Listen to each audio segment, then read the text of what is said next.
può mancare ovviamente un augurio di buon Natale a tutti coloro che seguono il canale di Eder e anche a coloro che sono diventati loro malgrado protagonisti delle nostre tristi vicende.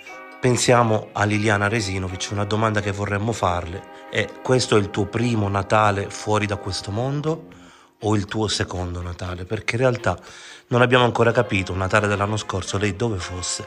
Un ricordo speciale va poi in merito alla triste vicenda di Alice Neri, alla loro bimba che probabilmente per una ventina di Natali non vivrà un Natale felice.